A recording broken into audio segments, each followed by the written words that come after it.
Trouble mounting small parts for painting? Well, here's some ideas to get you going.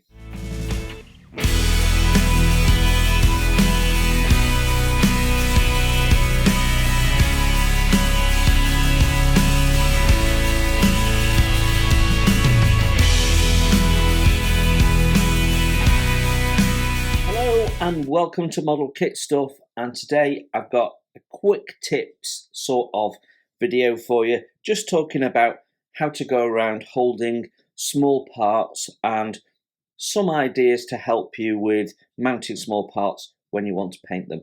So right from the off, I'm going to say that this is by no means a definitive video.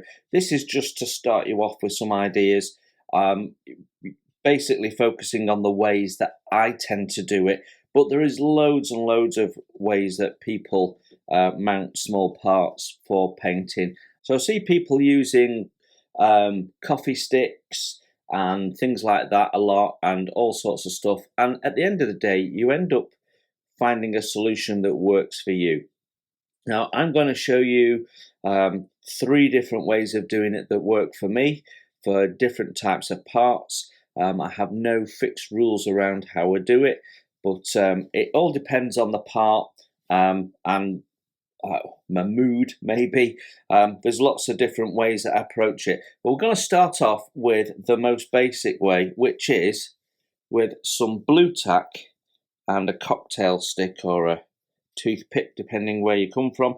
So this is possibly the most basic way, and I use this quite a bit. I'm basically using the blue tack as a stand for your cocktail stick. Yeah, so you can hold your cocktail stick like that, and then you can use a little bit of blue tack on the end and attach your part that you want to paint. It means you can hold it, you can paint it, you can change your angles. It's quite flexible, and when you've finished, you don't have to touch it. You can just put it on your desk, push your blue tack into place and leave it to dry. And that's probably my most common way of painting, certainly a small number of tiny parts. Another thing that I do, particularly with wheels, is I mount them, if it's possible, if they've got a solid hub, mount them on the cocktail stick like that, and that allows me to get all the way around on both sides, and like I said before, when you're done you can put them to one side. And it's worth having a couple of packs worth of cocktail sticks just in case. You do eventually throw some of these things out. I try and keep them as long as I can. They're handy for stirrers and all sorts of stuff. But yeah, that is probably the most basic, quick way of doing it, and it's probably 2 products you've got in your house already. So if you're new to the hobby, there's your start point. You can then progress to another homemade method, again with materials you've probably got readily available, especially if you're buying model kits online, and that is to make yourself one of these little serrated cardboard stands. Now you can buy these, believe it or not. I think it's Mr. Hobby sell you one of these, and effectively it is that. And I'll be honest, I saw the Mr. Hobby product and thought, well, I could make that, and I made that. I've been using it for a few years, and it works on the same principle as the blue tack, but we use the serrations to hold the cocktail sticks into place. And that means I can hold multiple parts, and it's really handy. Now I'm going to upgrade this at some point. I don't use it very often.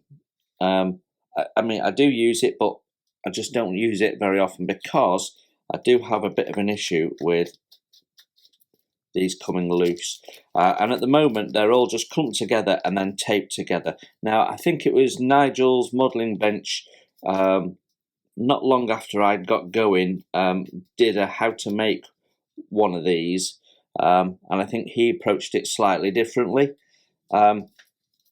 But basically what I need to do is glue this onto a piece of cardboard at the bottom so these stop rising, and then tape it up. But you can see all you're doing is cutting some squares of cardboard and taping it together, and you've got a stand that is really handy for multiple parts, so you can paint a number of things at the same time, or you can paint it on your cocktail stick like I was showing you. You can put your wheel on like that, for example, and then when you've finished it and you've not had to use any blue tack.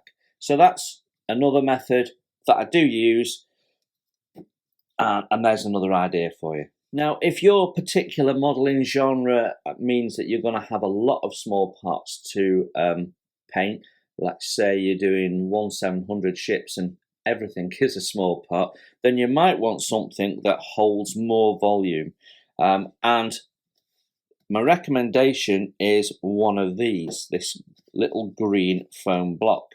Now, this is used by florists and flower arrangers, and it's basically called a floral foam block, or a floral foam, or it has appears to have a number of different names, but you'll find this everywhere: Amazon, eBay, online florists, all sorts of places.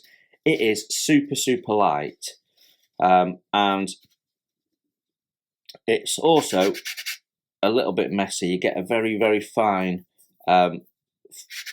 like grit coming off it from the foam. So I've wrapped mine in a little bit of cling film, which just keeps my desk clean. It's not falling apart all the time, but if you rub it, you can damage it. You can see how the edges have rounded off over time, and you can shape it. So yeah, it does come off a little bit. So that's the one little downside to it, but this has the advantage when it comes to cocktail sticks, that you can do volume quite quickly.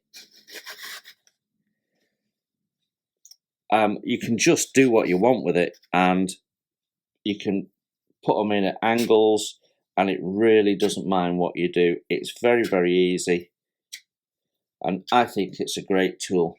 Now, I bought this for a set of purpose-built painting clips, and I'll show you those in a minute. But that is a good way of putting lots of cocktail sticks in together.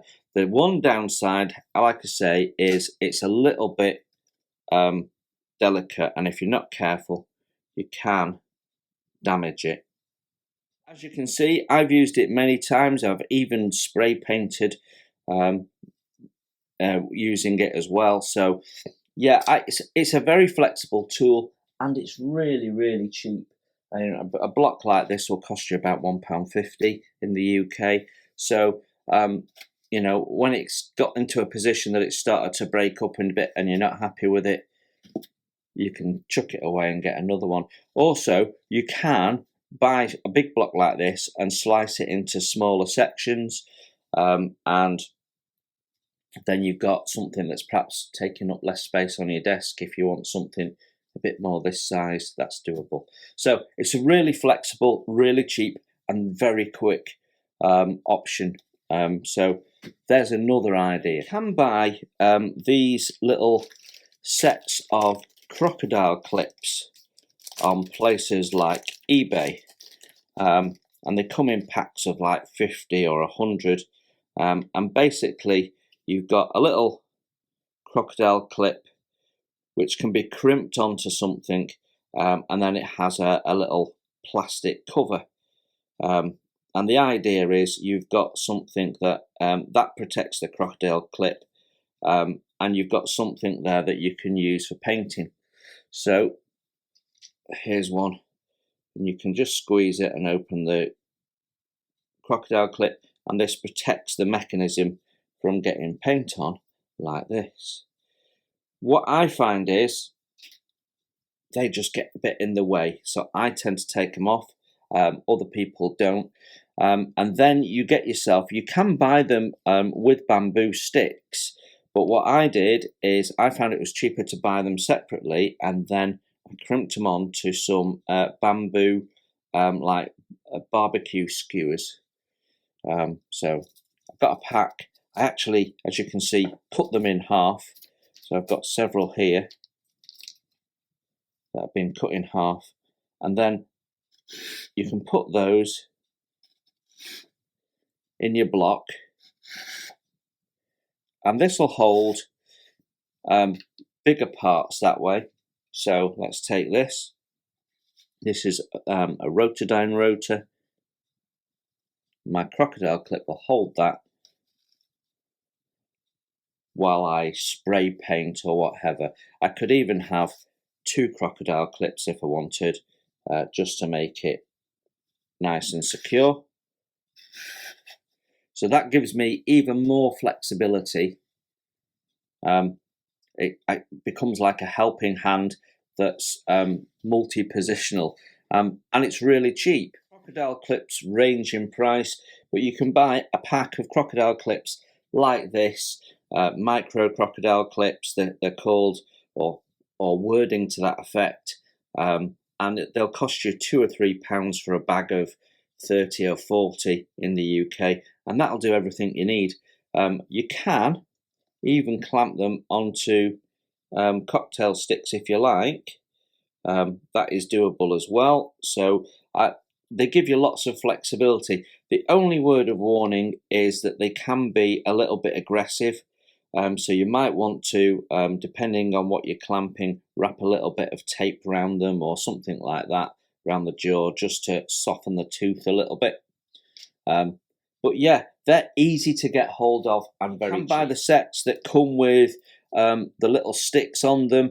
They're costing £12-ish plus delivery on places like Amazon, whereas if you buy the set of clips for a couple of quid, you can buy a pack of skewers for £1, £1.50 in a supermarket, and you've saved yourself some money. And it's just the same thing. The only thing you've got to do is you've got to crimp them on yourself, and that's easily done with a set of pliers or mold grips or some tool that'll just fold that in and crimp it onto your stick. And that's it. That's all there is to it. It's a real simple solution. So there you have it, my thoughts on some easy solutions for holding small parts when painting, whether that be airbrushing or hand painting with a standard brush. All of these work. Find what works for you would be my suggestion. Try different things.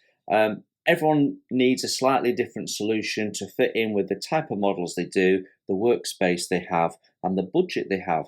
So here's some low budget options, and I hope that's helpful to get you going. Okay, thank you for looking in, everyone. You enjoy your modelling, and I will see you very soon.